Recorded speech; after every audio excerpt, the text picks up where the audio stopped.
One first-round draft pick might not be enough for the New Orleans Saints, but it kind of should be. Nick Underhill is here as we break down everything around the New Orleans Saints, their draft, Derek Carr, and more. We got all that and a little bit of lagniappe for you on today's episode of Locked On Saints.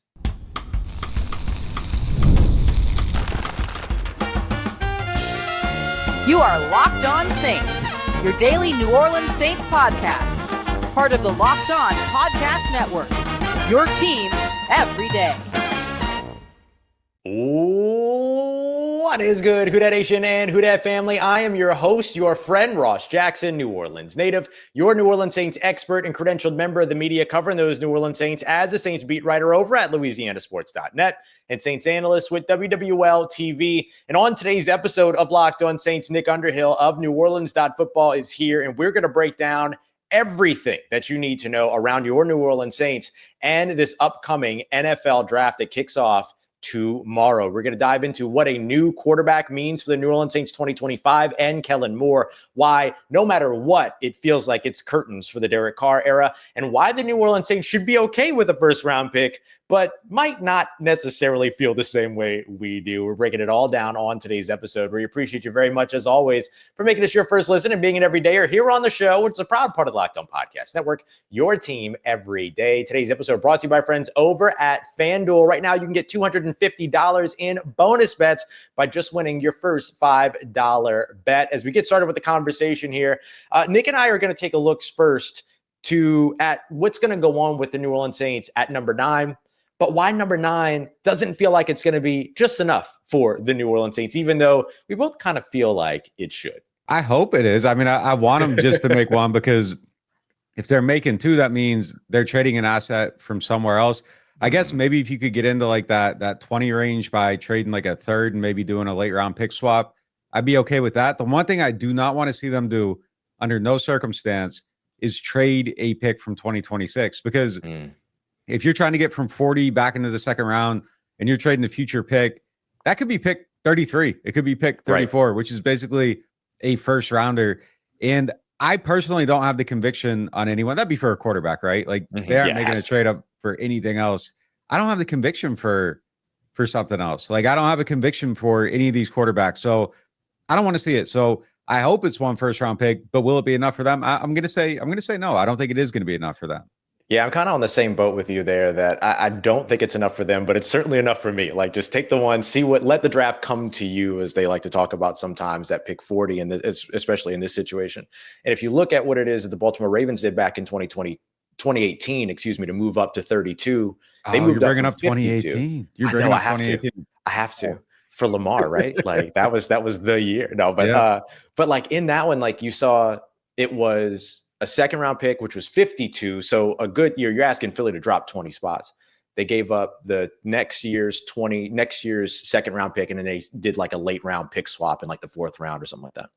And so just judging by that, using that as a template, you could say, okay, yeah, it's going to cost the New Orleans Saints something in 2026 in order to move forward, but maybe only asking Philly to move back 8 spots as opposed to 20 spots makes that a little bit more manageable, perhaps, in terms of moving up.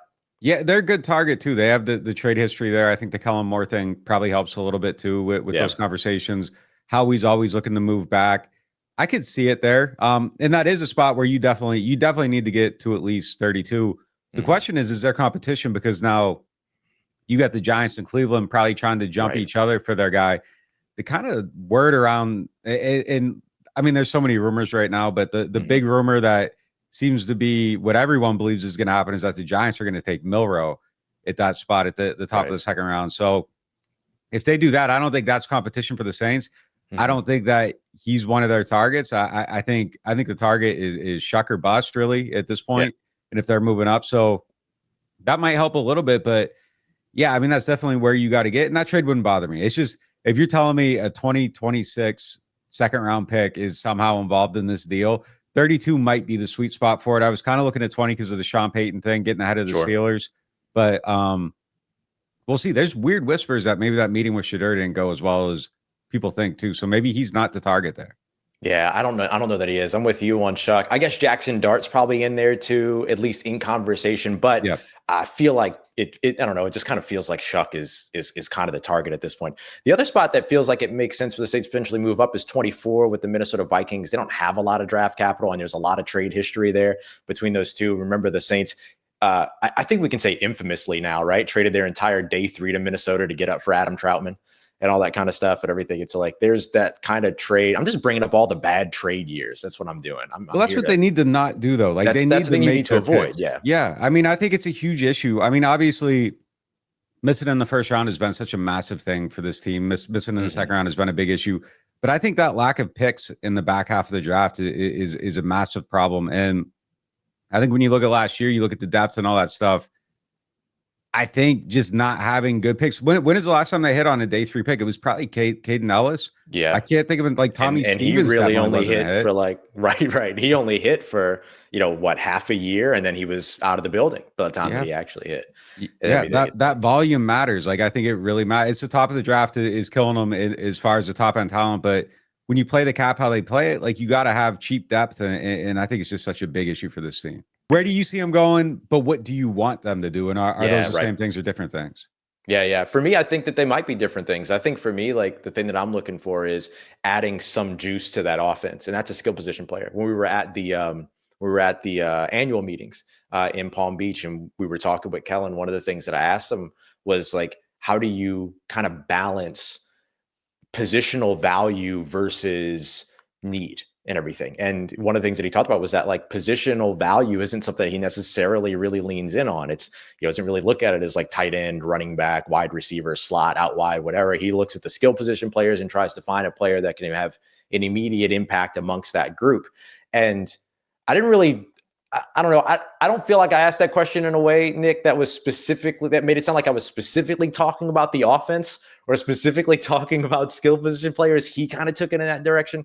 And so that makes me feel like guys like Tyler Warren or Ashton Jeanty are the types of players that could potentially tempt him to the point to where he might say, you know what, I want one of those guys if they're on the board to help bolster this offense. But what I feel like they're going to do is the trenches, offensive line or defensive line. You got a favorite in the trenches? In terms of offensive line or defensive line? Or both? I would say offensive line, people are going to hate this, but offensive line, I feel like guys like Josh Simmons out of Ohio State and Kelvin Banks out of Texas are being mad slept on or are probably going to go way earlier than we think that they are. So those guys, because I feel like Campbell and Membu might be off the board by the time that they get there. When it comes to defensive line, one of my favorites is James Pierce Jr. I think he fits kind of that Leonard Floyd mold of what you saw be really successful for Brandon Staley. But we know there's, always kind of that Mykel Williams type in there that could potentially tempt them to. I'm with you on the D-line. Offensive line, too. I like Banks a lot. I think he's probably going to go higher than people think. I think Connerly's going to go higher than people think, too. And I could see either one of them being the pick at 9. I know people aren't going to like that because like Connerly's like 38th on Daniel Jeremiah's list. Mel Kiper has him as like his 5th OT. I think he's someone that could be in play at 9 for sure. I'm with you, though. I want the skill player. I want the fun. I want to see something that I feel like is going to change the team immediately. I do think they need the tackle. I think the tackle's a good pick. They pick a tackle. It's sound. It's putting your money in an IRA account.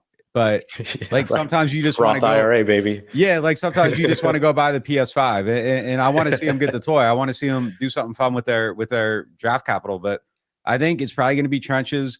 Every time we talk to him, he brings it up. Build from the line. Mm-hmm. He was at one place without a great line, but he had a great line in Dallas. Has a great line in Philly. Yep. I think he just knows the value of it overall. I don't think he cares about the mispicks of the previous regime. It does stink, though. Like, I would hate it. Like, I would hate that they are spending another pick on a tackle. They just basically put 2 in pending. They just picked Fuaga, picking another one again. Like, the fans were, okay, cool. 2 years in a row. Last year had to do it. Everybody understood. Doing it again is like, it's opening up your Christmas present and getting, like, clothes when you're 10 years old. Like, you just want something cool. Yeah. So I think that's where it's going to go. But I'm with you. I like Warren.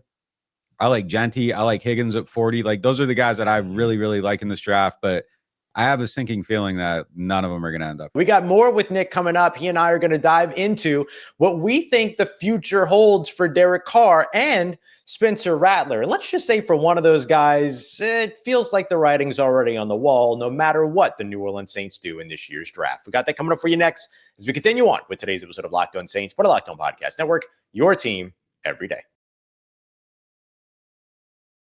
Today's episode of Locked On Saints is brought to you by our friends over at FanDuel, America's #1 sportsbook. They're giving new customers everything that you need to get in on these NBA playoffs. Right now, new customers can join and place your first $5 bet and get $250 in bonus bets if your bet wins. They got everything from the NBA playoffs, odds, lines, plot, props, player props, so much more. Same game parlays, bunch of stuff you can get into.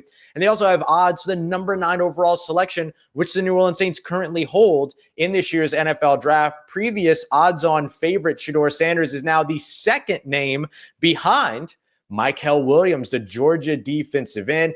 I'm going to go with Tyler Warren at plus 650, though. I feel pretty good about that one as long as he's on the board. So you can check that out as well as the other odds they have around this year's exciting and very unpredictable NFL draft. So don't miss out. Head over to FanDuel.com today and claim your $250 in bonus bets now.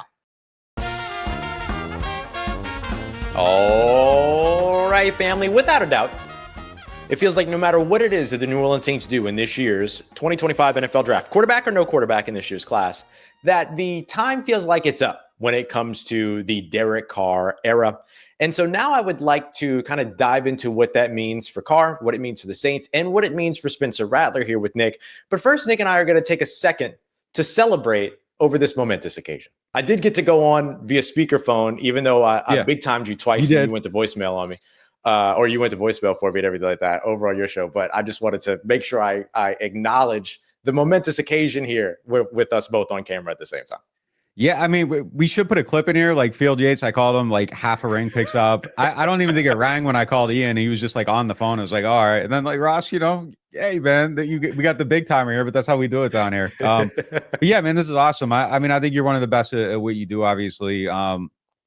I don't digest a lot of Saints content, but I digest yours. So, that's just, it's part of the daily routine, check out what Ross is talking about. And yeah, man, I think you do a great job. I'm happy to be here. Hopefully my voice isn't weird. I'm like talking through a sore throat today. So, hopefully it sounds normal, but yeah, man, I'm happy to be here. Yeah, man, right back at you. You're the best in the game. I'm always grateful and everything. And I got to tell you, like Nick's always been the dude that's been right there with me the whole time, helping me get to this place from the very beginning, from All Saints Considered / Section 600 all the way through the Canal Street Chronicles days and everything. Like Nick's always been the dude that was always there for me when I had questions and everything like that. And has always been there to support and everything. So I'm glad we get to do this, and much more on the way. Between the two. We're gonna do like the crossovers, like the 90s sitcoms, like the worlds collide, come together a little bit. Yeah, we got to do it. We got to do it. Yeah. Oh, I like the sitcom crossover format. I actually like that. Like when like Doug Heffernan would show up on Everybody Loves Raymond, like it was exactly. Crazy. Yeah. So that's what we gotta get going here. Yeah. I love that. Everybody Loves Raymond was the reason why I wanted to become a sports journalist, by the way. I would walk into the front room and tell my mom all the time, like, I'm going to do what he does one day. And then so it's cool that you mentioned Everybody Loves Raymond. I actually forgot about that. Way less than us, though. Way less than us, dude. Like I don't know what's going on here. Yeah. I thought we were going to have all this free time and all this stuff thanks to him. No, none of that. None of that at all. Speaking of not having free time, one of the reasons why you and I did not have free time here recently was because there was a 4 p.m. drop Friday night on Derek Carr's big shoulder injury a couple weeks ago. And so I'm curious now, we talked about like what could potentially happen at 9, what could potentially happen for the Saints if they trade up, that it feels like that would be for a quarterback, right? And so let's look at both of those scenarios. If they trade up for a quarterback, I wanted to kind of explore what this means for Derek Carr, what this means for Spencer Rattler. If they don't draft a quarterback at all, what this means for Derek Carr, what it means for Spencer Rattler. Let's start with Carr. If they draft a quarterback, it feels like curtains, right? Like the Carr era is done at that point. I feel like the Carr era is like done now. Either like way. It just seems unbelievable to bring him back in this building. I could see it in a different situation, maybe where you have an established culture, you've won some games, a coach that's been there for a while, but this feels like new culture, coach that has like, no proof positive yet of anything, trying to establish a culture where he has told us repeatedly it's all about how much you love the game. And I'm not saying Derek Carr doesn't love the game, but I don't think he loves the game in New Orleans right now. Yeah. And I think it says something if you kind of let this happen, you bring him back, you play him. I think he's got to go. I think he's got to go. I understand trying to keep him here. I understand the desire to not want to be a bad team. All of it makes sense to me. You might not like it. You might disagree with it. I get it. But what's happened now, like that's the end of the road for me. So yeah. I would be done with it either way. But if they draft one, I think it's absolutely no way he's coming back in this building. Yeah. I did a predictions episode yesterday, and one of the things that I talked about was that, like, if a quarterback is drafted in the 2025 draft class, that sometime in the coming days after the NFL draft, we learn a little bit more about Derek Carr's future in New Orleans. Like, it feels like that expedites the process, but that the result is the same, whether you draft him or you don't draft him. I just don't know how you bring him back into the locker room and say, hey, everybody, Derek's back. Like, I don't get how you swing that unless there really is this shoulder injury that jeopardizes his 2025, and that explains why he was missing all throughout the offseason and all this other stuff. But, like, I don't know, man. It just doesn't feel like, even if that were the case, that there isn't some, hey, I want out of here, I hate it here kind of vibe. There was a lot of back channel communication about how he didn't want to be here, how he wanted to get traded. The restructure happens same day. Me and Mike are hearing things about how he's still trying to find his way out of here. And there's a lot of talk right now about the injury and if it's real and what's going on. And there are no communications. Yeah. And if it feels like if everybody was wrong about this, someone would come out and say something. I'm not saying it's proof. I'm just saying if it was me, I would want to make sure somebody knew the real story. Maybe that comes out on his YouTube channel at some point. I don't know, but it just feels very, very clear right now what's going on. And obviously we could be wrong, but everything is painting one picture, and it's that he just doesn't want to be here. Yeah, I would say that if we're wrong about this, we have every reason to be wrong about it. I'm know okay what I mean? being wrong on this. Yeah, one. like 100%. And so, okay, so we believe that quarterback, no quarterback, the Derek Carr era is done. It feels like, I'll be honest, there's a lot of trade talk around the idea of, Derek Carr getting traded somewhere else and all this stuff. But honestly, man, it feels like just the post June 1 cut transaction, and then whatever further conversation there is to be had about finances, depending upon how all that kind of stuff goes, has to come down the road. But leaving that aside, it really feels like this is just going to be a split between the two, as opposed to really trying to find a trade partner. I think so. I mean, it's possible he has a little bit of value if one of these teams strike out, because he really does cost nothing. And even if you look at it as a 2-year deal, it's like $20 million a year at that point. Not terrible. If the Saints got to eat everything, I don't think you get a lot, but I don't know. I feel like you could get like the Spencer Rattler pick back at least. You don't have a whole lot of leverage. Everyone knows he has to go. It might be one of them things where it's like, oh, they're going to cut him if they don't find a trade partner by the end of the day, and like somebody throws a 6th or 7th. So yeah, I'm with you. I think it's, even if they end up getting something back, I think it's just kind of like semantics at that point. It is a split, and maybe you get lucky because someone says like, hey, we want this guy and we don't want to compete with other people. But I think it's done. I think it's done. I just don't see any scenario where people are beating down your door for him or anything like that. But you might get some loose change. Yeah, I think you're right about the draft side of it all, right? If a team strikes out in the draft, they don't walk away with a quarterback when they plan to. Like, let's say that the Giants do really want Jalen Milroe at the top of the 2nd round, but then something happens and he goes elsewhere, and then they go, okay. And then maybe something changes there. I know they've got Russ. I know they got Jameis. That was probably a bad example on my part. But something like that happens to a team, then maybe. But could you imagine Derek Carr, Russell Wilson, and Jameis Winston in the same building? Do you remember that VH1 show, like where they had like the like B-list stars like all in the house, and it was like a reality show? Like that would be like the NFL version of that show. That's what we would need to kick off. It'd be the Giants quarterback room, brought to you by, I don't know, what's Fuse TV or something. I don't know what's still around anymore. But yeah, I would watch that for sure. The surreal life. The surreal life. Yeah, the surreal life. Yeah. Everybody's got a $500,000 Carter review.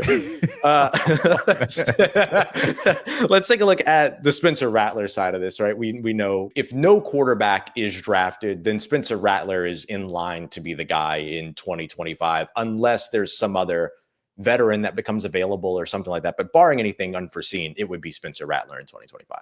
Yeah, no, I checked last night to see if there was any desire for a veteran QB, particularly, Yes. a headlining one. Yes. And I kind of got the feel that no, like they would just go into the season with what they have. Maybe add someone is depth somewhere, but I think they feel good about what they have. So that's good. Like the last thing I want to see him do, there's a piece of me that would love to see the Aaron Rodgers part of it. Like I can't lie. Like it would be interesting. I want to see what he can do. When he's playing, I watch, even though like I'm hate watching it most of the time. Like I kind of would want to know, but I think for the health of the team, just either win with Rattler or be bad. And that's where you go, or the rookie QB this year, but it shouldn't be an option where you're still chasing 9 wins. And that's what the Rodgers thing would be, even if it would create some interest. I just don't think it's the right thing. And again, going back to the culture you're trying to build and everything, I don't know that Aaron Rodgers is a bad guy, but that's a very, very strong personality, and your whole team becomes about him. And I think your team right now just needs to be about Kellen Moore and what he's trying to build. So I say go down that road. Yeah, 100%. I will admit that when he said on the McAfee show that $10 million, he played for $10 million, that I kind of went, well, I was the kombucha girl. Like I was like, that one almost got me. But I think you're right. I don't feel like the culture matches in terms of what that's going to be.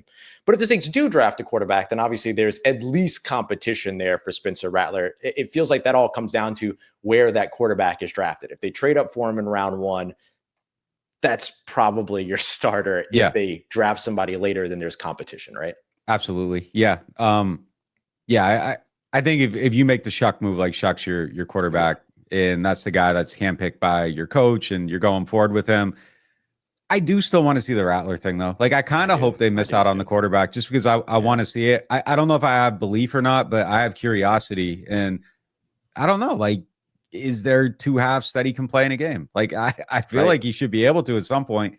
But yeah, I think the move up or even a pick at 9 or 40 probably signifies the end of the likelihood of him being your starter, unless he has an amazing camp and wins the job. But I would think that you would be totally incentivized to go the other direction. We're not done yet. We have even more for you here as we continue on with today's episode of Locked On Saints. Up next, the New Orleans Saints taking a quarterback, what it means for 2025's outlook, what it means for Kellen Moore, and why it might expedite his ticking clock when it comes to finding success. We have that coming up for you next as we continue on with today's episode of Locked On Saints, part of Locked On Podcast Network, your team every day. Today's episode of Locked On Saints is brought to you by our friends over at Amazon and the incredible Amazon Fire TV Stick 4K, which isn't just an entertainment hub because of the bingeable series that you can watch on it. It's also an entertainment hub because it can be an Xbox too. Yeah, all you need is a compatible controller, and then you can launch your Xbox Game Pass Ultimate with EA Play, and then take your Fire's TV stick all the way up to a whole other level, getting access to great titles such as EA Sports College Football 25, Call of Duty Black Ops 6, and much more. It's great for travel too, because you don't have to bring a console. All you need is your Amazon Fire TV stick 4K. You get that Game Pass subscription and a compatible controller, and you're all set. So head over to Amazon.com/Fire TV Locked On to get started today. Xbox Game Pass Ultimate subscription and compatible controller are required, available on select devices, including the Amazon Fire TV Stick 4K 2nd Gen, Amazon Fire TV Stick 4K Max 1st and 2nd Gen, and the Fire TV Cube 3rd Gen. Let's get it, Who Dat Nation. Wrapping up today's episode with Nick Underhill of NewOrleans.Football. Finally getting to do a show together here. Very exciting, and much more on the way, as you heard before. Our final points today that we want to wrap up with are what it effectively means for the New Orleans Saints if they do draft a quarterback, especially if they draft one high in this year's draft. What it means for their outlook moving forward, what it means for the optimism around the team, and even what it could potentially mean for them in the long term. We dove into all of it, and I think we're both kind of feeling the same way here, that a new quarterback in New Orleans does absolutely move the goalpost for them in 2025. Well, if Derek Carr's under center, I think they do have the ability to be around their 9-win mark. If you take him out, I got the ceiling way lower. I really do. I got it way lower. He's a capable quarterback, regardless of how you feel about him. He's capable of winning some games. He was basically 500 here. I feel like they could have a 500 season here. If Derek's your quarterback, you're using your assets a little bit differently. So I think you're building a slightly different team. And I think you're right around that 7, 8, 9 win total, probably playing a last place schedule, presuming some level of health with your team, which I don't know if that's being overly optimistic or not. That's the tough part. It is. Yeah. Like a lot of these guys do kind of just get hurt every year, and you miss on all your day 3 draft picks. To go back to the first segment, you don't have good depth. Like it kind of all goes hand in hand. But yeah, I think it's there. If you take them out, I got the number way lower. Like, I don't know. What's your, like, what do you think? I settle at like 6 maybe as a ceiling. Yeah. I had them with Carr around a 7-win team. And the reason why I went 7 instead of 9 is because looking at where things have been over the course of the past couple of years, I think health for Derek Carr specifically is a big question mark. That's fair. That's fair. You know what I mean? No, yeah. Like going into 2025 with Derek Carr as the week 1 starter, to me, didn't necessarily guarantee him being the week 10 starter, for instance. You know what I mean? Yeah, you win this debate. You got this one. Yeah, you got this one. Yeah, I'm giving it to you. So that's why I went with 7. I feel like if you throw a rookie quarterback in there, then you're probably closer to where you were last year, 5, 6 wins. And I think that's okay, because I think the definition of success shifts when it's the rookie quarterback or even the young second-year quarterback in Spencer Rattler under center. I think the barometer for success is different in that situation than it is with an 11, 12-year veteran that's starting for you. Yeah. Look, I would rather win 5 with Rattler or Shough or Jackson Dart or whoever than win 7, 8, 9 with Derek Carr. I'd rather win 5 with them than win a playoff game with Derek Carr right now, because it's the end. Like, you aren't re-signing him. You aren't building anything. It's, even if you get there, it's just temporary. And then if you have success, it just emboldens you to find the next temporary situation, and it allows you to continue to be afraid of rebuilding, which I think I understood for a while.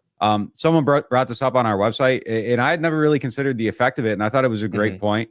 And it kind of goes down to, like, why did they continue to chase it? They lost 2 potential Hall of Fame players, sort of like still in their prime, and Ramczyk and Mike Thomas. You add those guys back into the picture, like, it makes sense to kind of hold on post Sean and all that stuff. But you are at a point now where there is no more room for denial. It's, you have an old team. You didn't want to rebuild. It's due time. And you got forced into this situation last year on accident, this year on accident again, kind of, but just stay there on purpose going forward and embrace it. And I like the feeling of it, like, that off it. It feels better right now, like talking about this team that it has in a very long time. And I'm sure fans feel the same thing. It just feels healthier, because having no expectations for a team is better than having these expectations that, like, okay, if they get 9, what's the point? Like, it just felt like a fruitless endeavor at a certain point. And I'm sure I'll regret this if they never find the quarterback and they become the Browns and a 9-win season feels like salvation, you know. But right now, like, I'm just ready. I'm ready to walk into the desert and see if they can find a way out. I think I'm right there with you, man. Like, going into 2025, one of my big things was, man, it would be so much better for this team if they were at least rolling the dice on a young quarterback that could be their future, right? Going into 2025 and trying to succeed with a guy that's not going to be there in 2026, or at the very most isn't going to be there in 2027, didn't feel like it made sense to me with a new head coach. If it was, you know, a 4th year for somebody else or whatever, then that's a different story. But you're talking about a new head coach in this situation. Like, you might as well give the new head coach the opportunity to see, is there a guy that can be here as long as he's here, right? In a hopeful extended tenure for that head coach. And I don't think you're going to find that with Derek Carr or anybody that is in that stage of their career. We can call it close to the twilight of a career. Let me ask you this real quick. Yeah. Where in this window do they have to draft a quarterback to kind of satisfy whatever, like, your feeling about their effort level on it? Like, could they skip this year and next year and swing in 27 big, like at the top of the draft? Or do you want to see it like within the next 2 years? I think that's the timeline. It's this year, next year, or 2027. I think any of those spots make sense. And I'll be honest with you, I think 2026 and 2027 makes more sense than 2025. And a lot of that just comes down to I don't want to say my faith, but like, a lot of this comes, I don't want to make this bigger than it needs to be, but like, a lot of this comes down to with my feelings of the 2025 quarterback class. Yeah, I think they stink. Like I don't like any of them. I'm not saying they can't be capable. But I like the big swing when you really feel great about taking the big swing. I'm not a believer in just swinging early because you have to swing. I think the cost of that is just so apparent. Like if you miss on a pick, if you miss and you have good process, I'm with it. If it's just we have to take a quarterback and you miss, and then we do the reporting and, they fire everybody and somebody comes out in 2 years and says, well, that guy was 55th on our board, but we took him because we felt like we had to. That's what I don't believe in that. But if you swing and you miss, I'm cool with it. Like if you really believe in the pick, but I just don't see how they could really believe in anybody this year. And I think they're kind of talking themselves into some people, and we'll see. I'm not totally against the idea of Shough, but I'm not sold on him myself personally. Right. Same. But yeah, I'm good waiting 2 years. Like if that's where the big swing is, take it then, but just make sure your process is good while you're trying to figure this out. 100%. And that brings me to the final thing that I wanted to discuss today, based on this idea of like where they go for a quarterback. Is Kellen Moore better off? And look, I'm going to be honest with you. I have no answer to this question. I just kind of want to talk it out with you. Is Kellen Moore better off handpicking somebody now or rolling into 2025 with somebody else's quarterback? Does that make sense? There's this idea that like when you show up as a first-year head coach and you take your quarterback, that your clock starts. But we've seen in the past that if you show up as a first-year head coach and you've got somebody else's quarterback, you kind of get another year, a free year, and then you go and pick that guy. Is one better than the other? It's an interesting question. The conception of, or the perception of time, I think is different here than other places too. Like that's true too. Good point. It's such a weird existence that just things that are true other places aren't true here. And the way things work other places don't work here. And I think there's benefits to that. And I think there's minuses to that. I don't know that Kellen Moore's under fire from the general manager any different way, but I do think that if they're going to win 4 games and they do it without his handpicked guy, I think it's better to win 4 games with the guys that were here and you just missed on them. But if Shough becomes his handpicked guy and they win 4 games and then next year they win 6 and the year after that they're at 5 and it's not working with them, I think that's worse. So yeah, I do think it would be better to eat a year. I mean, it goes back to the whole idea of hey, like when they were looking for a coach, the argument for keeping Rizzi was, well, if they're going to be bad next year, maybe you just keep them, let them eat a year, and you're in a better situation. Or Rizzi proves everybody wrong, and he's a great coach, and he saved the situation. But there is a nasty year somebody has to digest right now. There is an argument for just like reset, draft your skill players, look for your quarterback later. I just don't know that they're going to do it. That quarterback insecurity is a very, very real thing, and I think it's going to lead them into a decision here. Yeah, I'm always a fan of the build the car, then find the driver approach. Build the offense, invest this year's draft picks and all that into additional opportunities to make your roster better, and then go and find that quarterback that plugs in and is able to maximize all that. I would like for that to be the route that they go, but I'm with you. I don't think that that the quarterback insecurity is too much for them. I like that phrase. And it's different if like an Andretti falls in your lap and you just have him and then you find the car, but there is not an Andretti right now. Like sometimes the best laid plans get blown up, oh, I'm going to get the job and then the car and then the house and then I'll find the girl. Well, sometimes the girl shows up early, but like there isn't anything that should blow up your plans right now. All right, everybody. One more big thank you to Nick for taking the time to come through. Make sure you go and check out all of the fantastic stuff they've got going on over at NewOrleans.Football. They had an event, pre-draft event, a couple nights ago that I went to. That was awesome over at Urban South. Bunch of stuff that they do like that. So make sure you're going to check them out. Grab yourself a subscription to stay up to date with everything going on with the New Orleans Saints there and here over on the Locked On Saints podcast as well. Nick and I are going to be doing a lot more content together. Very much looking forward to it. We appreciate you very much, as always, for being here with us. In tomorrow's episode, come through because I think I'm going to have another good friend, a New Orleans native who knows a lot about the NFL draft, coming through to help us break down our final episode ahead of draft day. So we should come through for that. We appreciate you very much, as always, making us a part of your day, part of your routine, for saying yes to me and the show. If you see me, please say hi. If you need anything else around your New Orleans Saints in between these episodes, make sure you follow me on your favorite social media at Ross Jackson, NOLA. Hit me up. Let me know how the family's doing, how you living. Let me know how you momming them. And trust Who Dat Nation, I'll holla at you.